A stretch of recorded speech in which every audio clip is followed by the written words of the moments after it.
और अगर कोई पटक भी रहा है ना तो दरवाजे पर एक कंप्यूटर से एक पट्टी निकलवा लो इतनी बड़ी तुम्हारे छोरा से, छोरा हो या छोरी, उससे कहना तुम मार्केट जाके एक इतना बड़ा लिखवा के लिया कि कृपया एक नींबू नहीं पटके, कम से कम 12-15 पटके तो हम अचार डाल के खा लेंगे। डालो तो 15-20 डालो।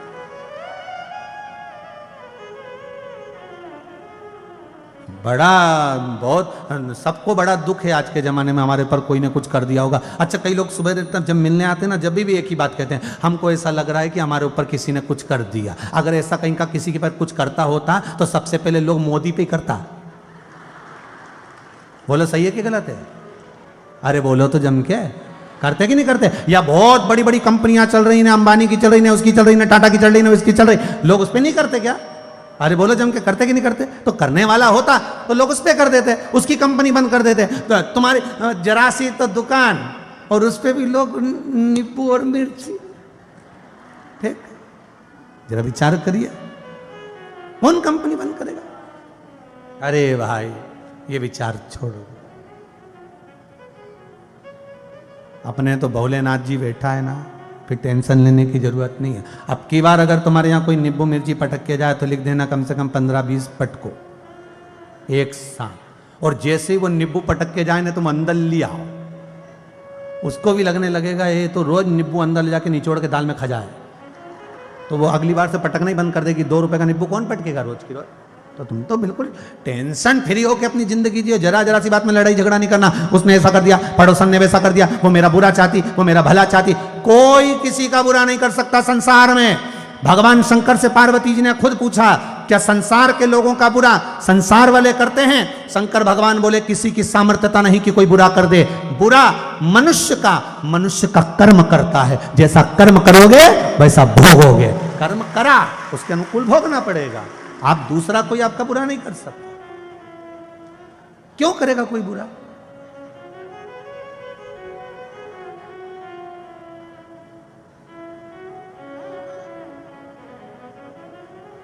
और अपने को किसी के यहां नहीं जाना ज्यादा। ये जो होते हैं ना पूछा पाछी वाले,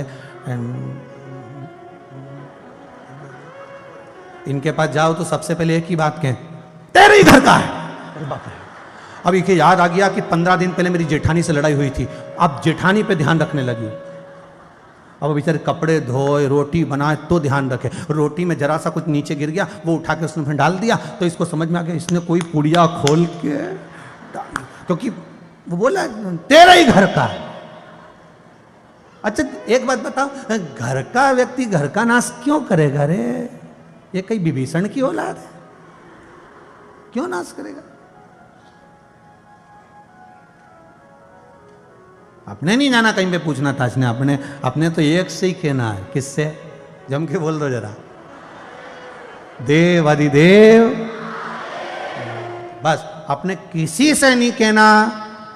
दुनिया का सबसे बड़ा तांत्रिक, अघोरी, बाबा, जोगी, सन्यासी, तपस्वी, साधक, उपासक, जो मानना चाहो, गुरु, देवता, सब एक ही है। कौन? महादेव। और एकदम सीधा साधा बढ़िया चकाचक आंख बंद करके बैठा रहे। तुम लोटा भर भर के पानी उंडेलते जाओ, वालमस्त होके बैठा। तुम देखो महाकाल में सावन का महीना में लोग कावड़ ले लेके जाए, डालते जाए। काशी में देखो कितना भीड़ लगे, सब शंकर भगवान आराम से बैठे, ये फूल ने, पत्ती ने, सामान ने सब ढोले जा रहा है। फिर कई का तो पानी की बोतल डाले जा रहा है। पार्वती जी शंकर भगवान से पूछ रही क्या हालत है? शंकर जी बोले अब तो सावन के बाद बात करेंगे। अपने कहीं तो डोले। अब इतना सरल देवता कहां मिलेगा? तुम राम जी के मंदिर में जाके एक लोटा पानी डाल के बताओ जरा। कन्हैया जी के मंदिर में जाओ, कृष्ण भगवान के एक लोटा पानी डाल के बताओ। विष्णु जी के मंदिर में इंदौर में बहुत होंगे, है कि नहीं? आज कल एक प्रैक्टिकल करके देखना, एक लोटा पानी ले जा और भगवान विष्णु के ऊपर, राम जी के ऊपर, कृष्ण के ऊपर डाल के बता। पंडित जी कह देगा हटे कि नहीं हटे? चलो दस को, ये कहीं शंकर जी है? ये कहीं शंकर जी है? लोटा भर के पानी चढ़ाने लगी। मतलब शंकर जी इतना सरल देवता है कि कोई मना ही नहीं करे। सवेरे से लेके जब घर से फ्री हो जाए तब लोटा लेके चली जा, जब फ्री तब जा। पर घर का पानी, कहां का पानी? घर का। कई लोग इतने आलसी, मंदिर का ही लोटा, मंदिर का ही पानी, मंदिर का ही शंकर, तो शंकर जी भी मन में सोचे आई काय को मैं तेरे घर ही आ जाता, मंदिर का ही लोटा भर के चढ़ाना था तो फिर आई काय को है, घर से पानी लेकर जाओ। क्यों? घर से पानी ले जाने में दो दोष समाप्त होते हैं, एक घर का पितृदोष, दूसरा घर का वास्तु दोष। घर से जब हम पानी लेकर जाते हैं पूरे घर की अशांति आदि कादिक दुख तकलीफ जो भी होती है, क्यों हमारे यहाँ नियम भागवत जी में भी बताया, सुशीला भगवान सुदामा जी से कह रही है तंदूर लेकर जाओ, मतलब कुछ ना कुछ लेकर जाओ। वो चावल नहीं थे जो सुदामा जी लेकर गए, क्या थे वो?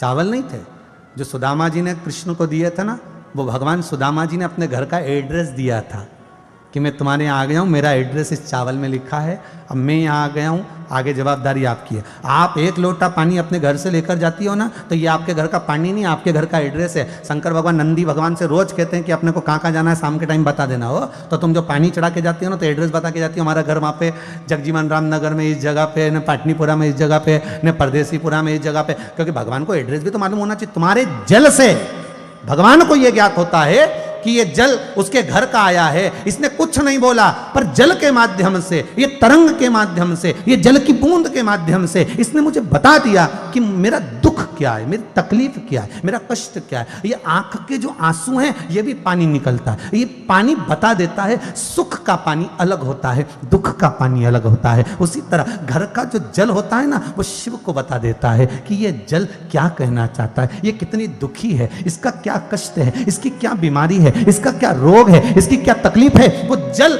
शिव पर चढ़ते ही बता देता है कि भोले बाबा इसको भीतर से इतना दुख है, आपको संभालना है, शंभु आपको निभाना है, मेरे शंकर इसके दरवाजे पर पहुंचना है। वो शिव बता देता,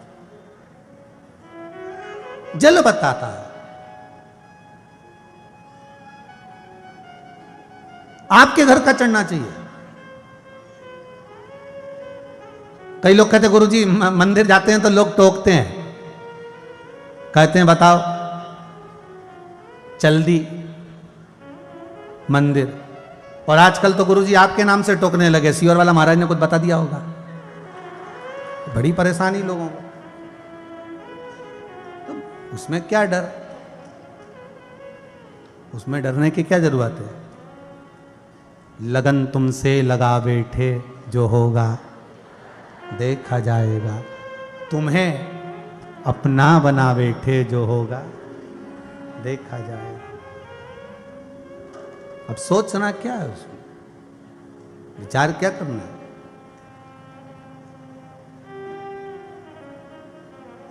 अब सोचने की जरूरत क्या है, विचार की जरूरत क्या है। आपका विश्वास अगर प्रबल है, विश्वास दृढ़ है, भरोसा पक्का है, तो शिव मिलेगा। गंगा जी ने कान लगाया, और गंगा जी ने कान लगाया और हाथ में बस गंगा जी को लगा कि मेरी बहन ने छल करा, गंगा जी से पार्वती मैया छल नहीं करी। ये दृष्टि का दोष है हमारा, हमको लगता है ये हमारा बुरा सोचता होगा, पर नहीं भाई। एक उंगली हम किसी पर उठाते हैं, ये 3 उंगली हमारी ओर जाती है। अपने भीतर झांक कर देखो कि अपन कैसे हैं। हम फिर कहेंगे कामी को कामी नजर आता है, लोभी को लोभी नजर आता है, वासनावान को वासनावान, तृष्णावान को तृष्णावान नजर आता है। आप जिससे दूसरे को देखना चाहते हैं वैसा अपने को देखने का प्रयास करिए, भीतर देखिए, अपने भीतर प्रयास कर करो।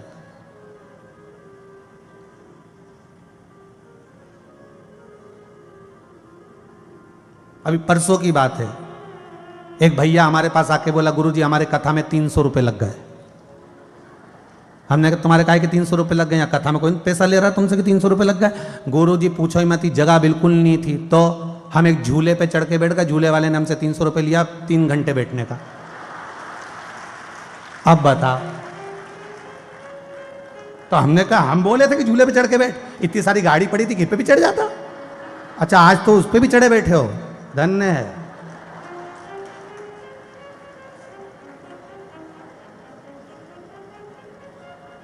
शिव कथा है, ओघड़दानी है त्रिकालदर्शी कैलाश में, बाबा कृपालु दयालु दातार मेरा ओघड़दानी। शिव कथा कहती है गंगा मैया ने जो कान लगाया, हाथ में जल लिया, पार्वती तूने मेरे साथ छल किया है, मैं तुझे श्राप देती हूं, इतना कहने वाली थी और इतनी देर में भगवान देव अधिदेव महादेव वहां प्रकट हो गए। देव अधिदेव महादेव ने कहा, गंगा तुम ये क्या कर रही हो, अपनी छोटी बहन पार्वती को श्राप दे रही हो, तुम्हें मालूम है अच्छी बात नहीं श्राप देना, आपका पुण्य छिन्न हो जाएगा। गंगा कहती है मेरी बहन पार्वती ने मेरे साथ छल करा है। क्या छल किया? मेरे साथ छल ये करा कि मेरे सम्मुख में ये कह दिया कि दुर्वासा बाबा कोई संत आए तो उस पर पानी छोड़ देना, पानी छोड़ने से संत प्रसन्न हो जाएंगे, वर दे जाएंगे। शिवजी ने कहा ये पार्वती ने आपके लिए नहीं कहा, पार्वती तो अपनी सहेली से बात कर रही थी, कोई अपनी सखी से बात करे तो आपको सुनना ही नहीं चाहिए, क्यों सुनते हो?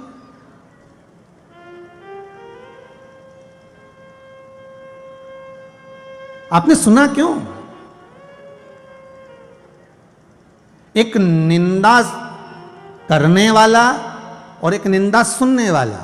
आपको पहले कथा में कहा एक राजा को बहुत भारी रोग हो गया, बीमारी पड़ गई, शरीर टपकने लगा, काया नीचे गिरने लगी, राजा दुखी हो गया, डॉक्टर वेद सब औषधियां ले ली पर ठीक नहीं हुआ। आखिरी में डॉक्टर के पास जा जाकर थक गया, राजा अपने गुरु के पास गया। जब सारे रास्ते बंद हो जाते हैं तब सदगुरु के दरवाजे खुले रहते हैं। गुरु के पास गया, गुरुवर मेरे को एक रोग हो गया, मेरा शरीर टपक टपक कर नीचे गिर रहा है, गुरुदेव मुझे बचा लीजिए। गुरुजी ने कहा बेटा एक बात बताओ राजा, तुम्हारा बड़ा भाई था तो क्या महाराज वो तो मर गया, तुम्हारी भाभी कहाँ है?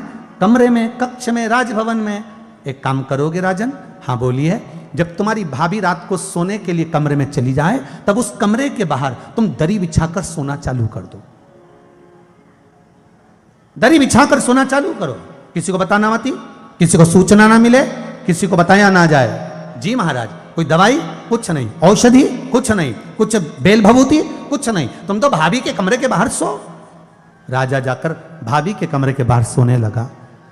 3-4 दिन सोया। एक दासी ने, नौकरानी ने देख लिया, उसने दूसरी दासी से कहा वह खोल ले राजा को तो देखो, भाई मर गया तो भाभी के कमरे में जाके सोता है।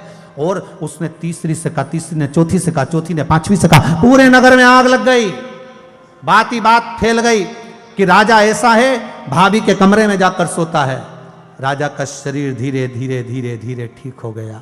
ठीक हुआ। आज राजा श्रीफल लेकर गुरुजी के पास पहुंचा। गुरुदेव बिना दवाई के, बिना औषधि के, बिना बेल भभूति के मेरा ये शरीर कैसे ठीक हो गया? गुरुजी ने कहा राजन तेरे पाप इतने बढ़ गए थे, उस पाप को कम करने के लिए तेरी बुराई करवाना जरूरी थी। जब सारे नगर में तेरी निंदा होने लगी, बुराई होने लगी, तब जाकर तेरा शरीर ठीक हुआ। अर्थात शिव पुराण कहती है कि निंदा रोग को काट देती, निंदा रोग को काट देती है। आपसे भी निवेदन है,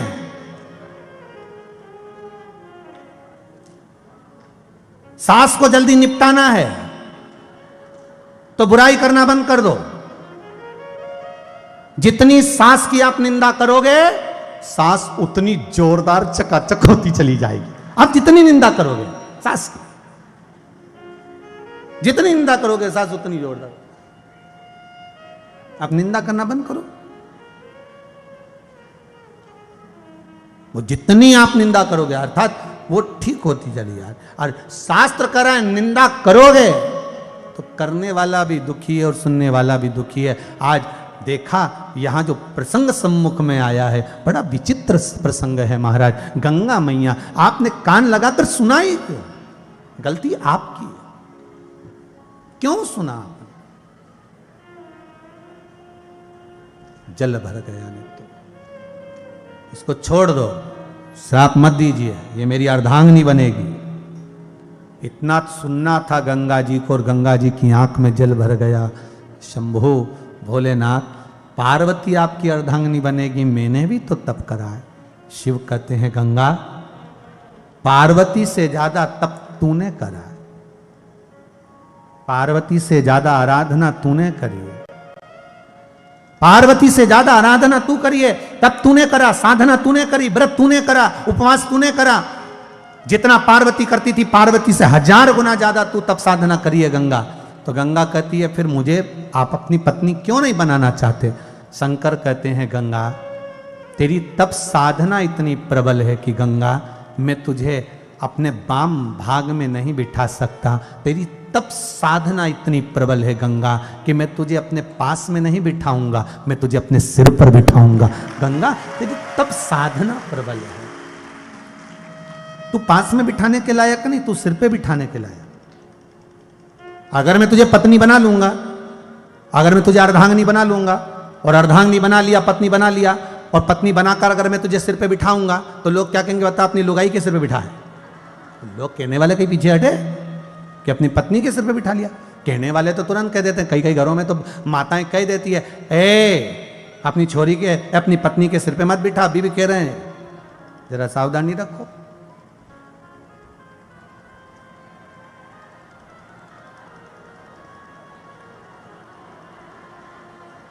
शंभो शरणे पड़ी मांगू घड़ी रे घड़ी दुख काटो, दया करी न दर्शन आपो, दया करी न दर्शन आपो। शंभो शरणे पड़ी मांगो घड़ी रे घड़ी दुख काटो, दया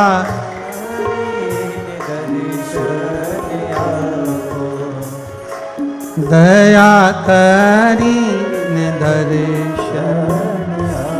हर हर महा भगवान शिव की कथा कर रही है। गंगा मैं तुझे पास में नहीं बिठा सकता, गंगा मैं तुझे मस्तक पर बिठाऊंगा। मस्तक।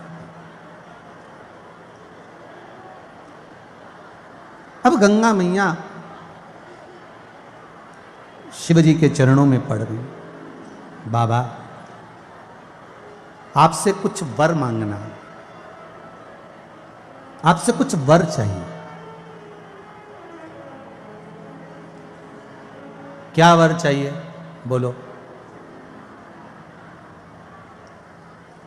वर चाहिए क्या ये तो बताओ।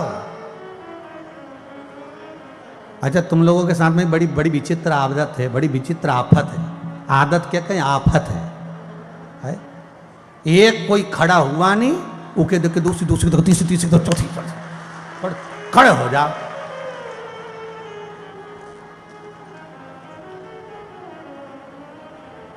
वो उसमें का हाल है जैसे एक गांव में एक पंडित जी रोज आरती करते थे, तो पास के गांव में शंख की आवाज आती थी, बहुत तेज शंख बजता था आरती के समय पे। 4-6 महीना शंख की आवाज आई, शंख बजना बंद हो गया। ये आप लोगों की कथा है, जरा ध्यान से सुनना हो। और शंख की आवाज आना है 4-6 महीने बाद बंद हो गई। बंद हो गई तो पंडित जी को लगा आखिर शंख की आवाज कैसे बंद हो गई। पंडित जी पास के गांव में गए, पास के गांव में गए तो वहां जाके पूछा, भैया यहाँ कोई शंख वाले महाराज थे क्या, आरती में शंख बजाते थे? इतने में वहीं पर एक कुम्हार था, घोट मोट कड़ाया हुआ था। वो तो रोने लगा, हाय रे मेरा शंकेश्वर मर गया, हाय रे मेरा शंकेश्वर मर गया। पंडित जी को लगा कोई शंख वाले महाराज थे, वो मर गए, इसलिए घोट मोट कराई। पंडित जी भी घोट मोट करा लिए। मंदिर में आरती कर रहे थे तो मंदिर में जो लोग आए तो उन्होंने पूछा, पंडित जी क्या हो गया? पंडित जी बोले एक संत थे शंख वाले, आरती में शंख बजाते थे, वो मर गए। तो सारे गांव लोगों ने घोट मोट करा लिया। और गांव के तो गांव के कराए, पड़ोस में जितने 40-50 गांव लगे थे सब घोट मोट।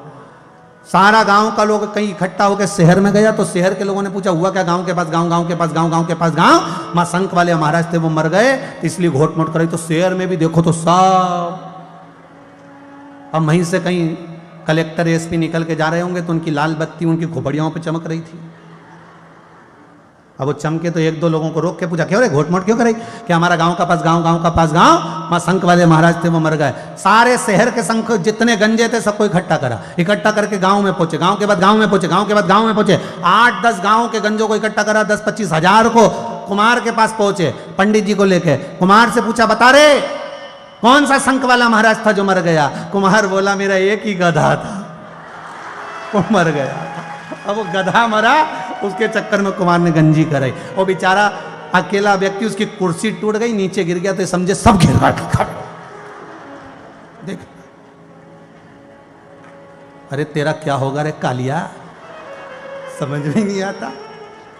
हर हर महा, भगवान शिव की कथा कर रही है। पार्वती मैया, गंगा मैया हाथ जोड़कर गंगा जी कह रही हैं, हे प्रभु, हे भोलेनाथ, विश्वनाथ, शंभु, त्रिकालदर्शी, कैलाशी, अविनाशी, हे देवाधिदेव, हे महादेव, करुणा करिए, मेरी कुछ मुराद है वो पूरी कर दीजिए। शिव जी ने पूछा, क्या चाहती हो गंगा, बोलो। गंगा जी ने कुछ वचन मांगे। पहला वचन गंगा जी कहती हैं, मेरे जल में, गंगा के जल में जब तक अस्थियां पड़ी रहेंगी, किसी की अस्थियां गंगा के जल में जब तक पड़ी रहेगी, तब तक वो जीवात्मा बैकुंठ में पड़ी रहेगी। आप वर दीजिए। शिव जी ने कहा, तथास्तु, तथास्तु। इसलिए हमारे हिंदू धर्म में नियम है गंगा जी में ले जाकर अस्थि छोड़ने का। पर शिव महापुराण एक बात बहुत अच्छी कहती है, मरने के बाद अस्थियां गंगा जी में जाए, उससे अच्छा है कि तुम जीते जी चले जाओ, एक बार गंगा जी नहाकर आ जाओ। और निवेदन है मेरा बच्चों से, अपने माता पिता को एक बार गंगा का जल का स्नान अवश्य करा। मरने के बाद ले जाते हैं लोग, वो एक अलग बात है। बड़ी एक बार कहाँ जा रहे थे, दिल्ली विल्ली कथा थी, दिल्ली में ना जाने कहाँ स्थान है वो, वहाँ कथा थी। हम भी ट्रेन में बैठे हुए थे, सामने की जो दो बर्थ थी, एक नीचे की बर्थ पे तो भैया बैठा था, ऊपर की बर्थ खाली थी। एक लाल कलर की छोटी सी झोली रखी हुई थी ऊपर। एक कोई लड़का उस पे चढ़ गया, वो नीचे जो बैठा था वो चिल्ला के दौड़ा, बैठ मत जाना, हमारी अम्मा बैठी है। वो चिल्ला,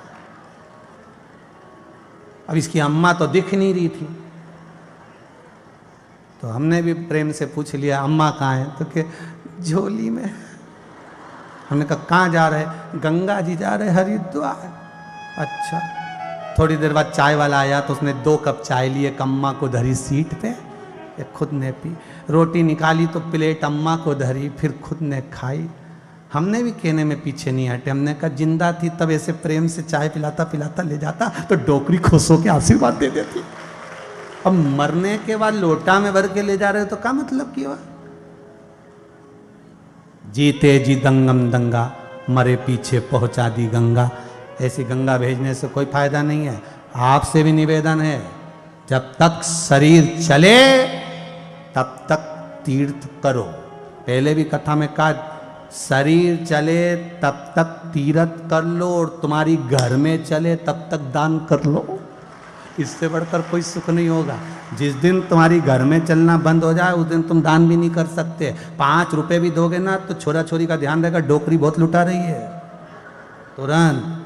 जब तक तुम्हारे घर में चले और तुम्हारा शरीर जब तक चले, तब तक धर्म, पुण्य, दान, सत्कर्म सब कर लो।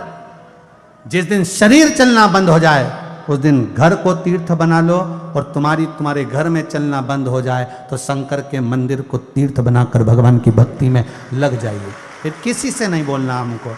घर के लोग अगर बार बार आप टॉर्चर करोगे, बार बार बोलोगे, बहू को बार बार समझाओगे, तो कोई समझने वाली है क्या?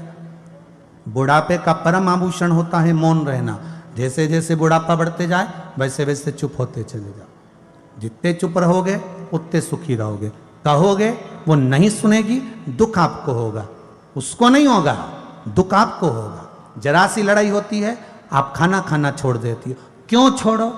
जितनी लड़ाई ज्यादा हो, 4 रोटी ज्यादा खाओ, क्योंकि एनर्जी चाहिए ना लड़ने के लिए। कौन ने कहा कि लड़ाई करो ना खाना छोड़ दो? टेंशन कितना भी हो, खाना नहीं छोड़ना। जीवन में दुख कितना भी हो, सुसाइड करने की कभी मत सोचना कि अपन को मरना है।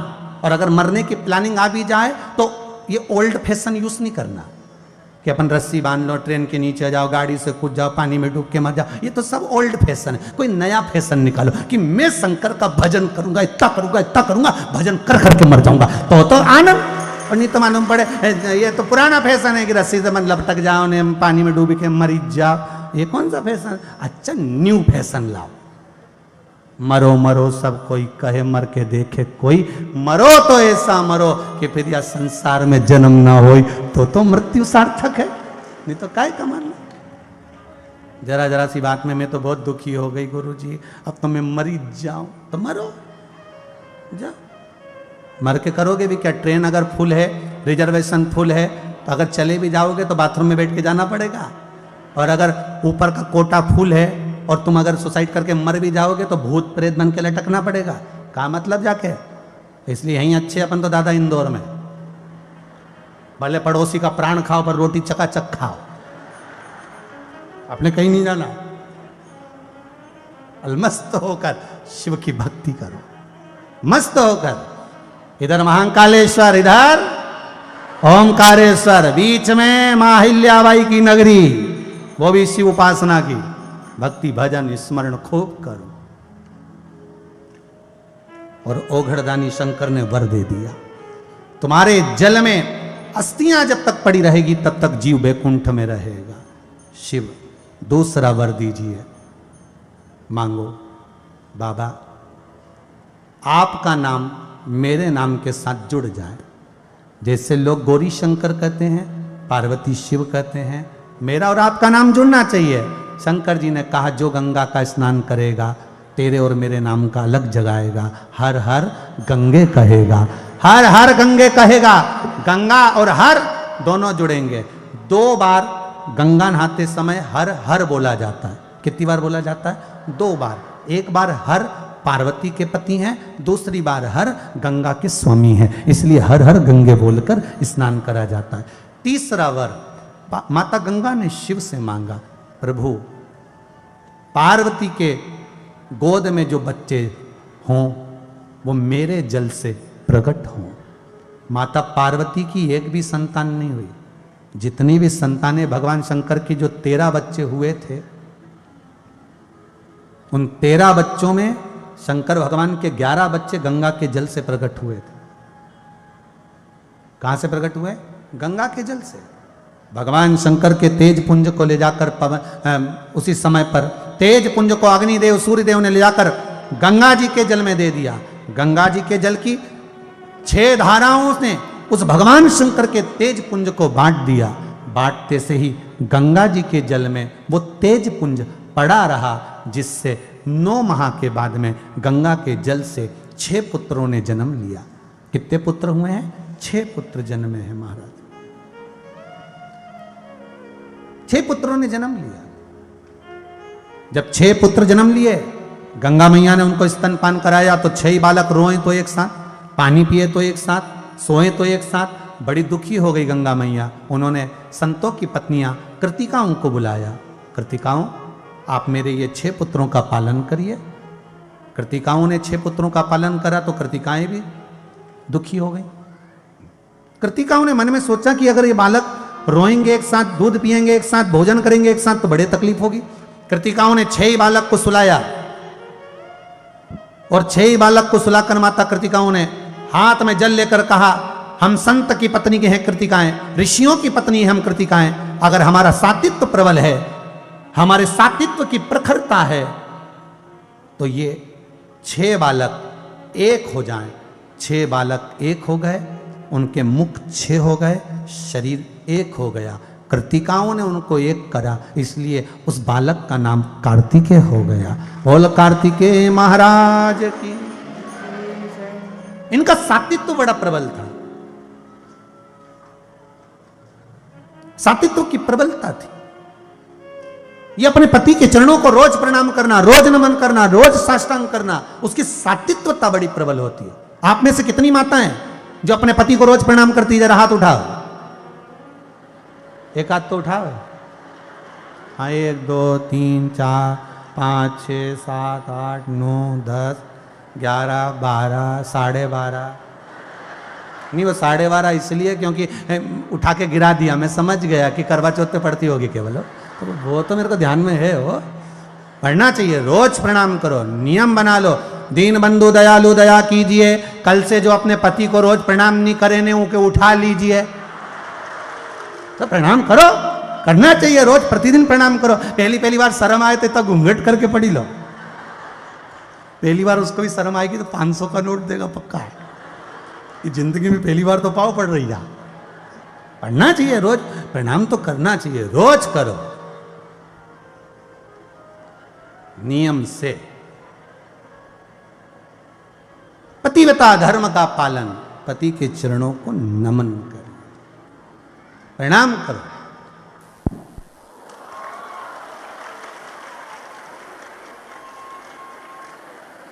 राधे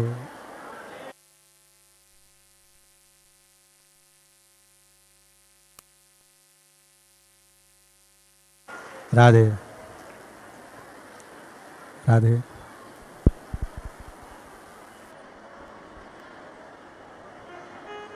राधे। ये विरोधी पार्टी ने लाइट बंद करवाई हो।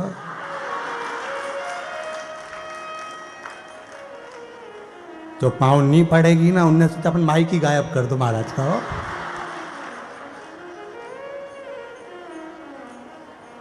पर पढ़ना चाहिए कुछ भी हो। इतना घूंघट तो होना थोड़ा नहीं करो, इतना तो करो रे हो। सिर पे थोड़ा बहुत तो पल्लू होना जरूरी है। पहले के समय में तो इतना चलता था, आज भी बूढ़ी बूढ़ी माताएं तो करती इतना है, नहीं करो इतना। अब वो तो धीरे धीरे धीरे धीरे धीरे धीरे इधर आ गया। आजकल तो पता ही नहीं, पहले घूंघट भी इतना ही हो गया और मेहंदी भी यहाँ से गई यहाँ आ गई। एक बार पुणे में कथा करने गए थे, हड़पसर में कथा थी। तो वो राठी जी नहीं माने, राठी जी बोले गुरुजी आपको आज भंडारा है, आना पड़ेगा। अब उनके यहाँ भंडारा बड़ा विचित्र होता है, उस भंडारे में पहुंच गए। अब वो राठी जी के परिचित की बच्ची जो 2-4 दिन पहले से मिली थी वो भी दिख गई। अब दिख गई तो यहाँ पे उन्हें क्या बोले टेटुआ बनवा लिया। क्या बोलते टेटुआ, हाँ जो भी हो, तो वो बनवा लिया। अब उसने ऐसा बनवाया तो मैंने कहा ए तनु इधर आ बेटा। कि हाँ गुरुजी। हमने कहा क्या बनाया तूने? तो बोली गुरुजी टेटू बनवाया। हमने कहा कितना रुपये लग गया? अरे गुरुजी 900 रुपये का बनवाया। हमने कहा तुम भी मुंबई पुणे वाले फालतू का खर्चा करते हो। अरे तो गुरुजी अपना हाथ भी तो नहीं पहुंचता, तो बनाए कैसे? हमने कहा कैसे नहीं पहुंचता, दीवार पे बना लो, चिपक जा, उसमें काहे का टेंशन। अब शिव कथा कह रही है गंगा मैया ने 3 वर मांगे। उस वर में कार्तिकेय षडानंद कार्तिकेय का प्रागट्य हुआ। और कार्तिकेय महाराज के प्रागट्य का कारण साधारण नहीं था, कार्तिकेय को प्रकट करने का कारण था महाराज जरासंध का संहार। जरासंध का संहार करना था। और जरासंध कोई साधारण नहीं, जरासंध जिसके हृदय में शिव भक्ति का संचार था, शंकर उसके हृदय में बैठे हुए थे। पर उसने वर मांगा था कि अगर मरूंगा तो शिव के पुत्र द्वारा मरूंगा। भगवान शंकर भी वर देने में पीछे कहां हटते। मेरा शंभु वर देता है, बिना सोचे देता है महाराज, बिना सोचे।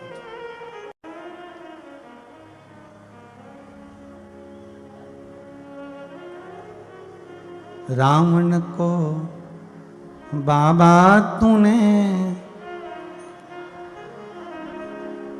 रावण को बाबा तूने लंका दिया है, भस्मासुर को तूने कंकण दिया। उसी ने तेरा पीछा किया भोले बाबा, उसी ने तेरा पीछा किया भोले बाबा। शंभु बाबा भोले बाबा, बमा बम भोले शंकर, गले में नाग भयंकर। बमा बम भोले शंकर, गले में नाग भयंकर। ओ बमा बम भोले शंकर, गले में नाग भयंकर। बमा बम भोले शंकर से गले में नाग भयंकर। विपदा हमारी हर लो त्रिपुरारी भोले बाबा, विपदा हमारी हर लो त्रिपुरारी भोले बाबा। ओ विपदा हमारी हर लो त्रिपुरारी भोले